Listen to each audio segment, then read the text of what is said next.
अमित तिवारी अपहर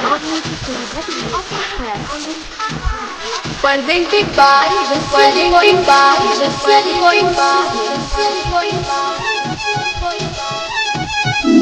निमिया डोले ला दरिया डोले पकड़िया डोले ये राजा जी।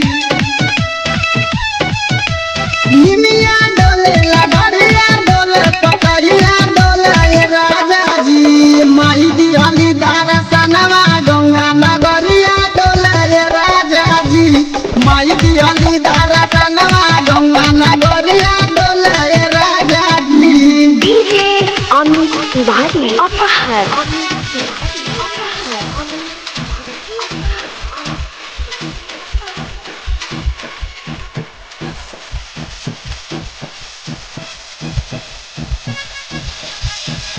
बाड़े पन डाल के सेवदा सुंदर सजवले हो। पान फूल कमे हरा फूल बिछवले हो। दर्शन खातिर माई के तरस दुनिया चुनरी में भसे देवी मैया चुनमुनिया। चली न जल्दी से लेट गली काजी बंद करी दरवाजा जी। माई दियाली दर्शनवा गंगा नगरिया डोले राजा जी।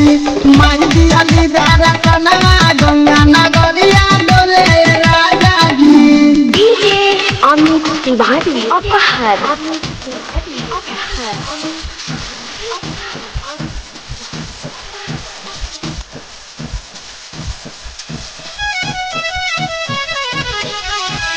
दुखवा के हरे दिन माई महारानी सैया रवि कुमार चली हम कहतानी।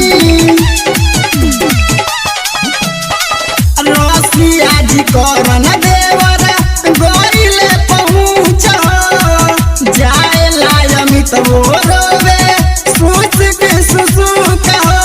बाजिल के नाम पट्टी भर जाए गोदिया माई दिया सहजादा जी। माई दिहली दर्शनवा गंगा नगरिया डोले राजा जी। माई दिहली दर्शनवा गंगा नगरिया डोले राजा जी। निमिया डोले लड़िया डोले पकड़िया डोले ये राजा जी। माई दिहली दर्शनवा गंगा नगरिया डोले ये राजा जी। माई दिहली दर्शनवा गंगा नगरिया डोले ये राजा जी। डीजे अमित तिवारी अपहर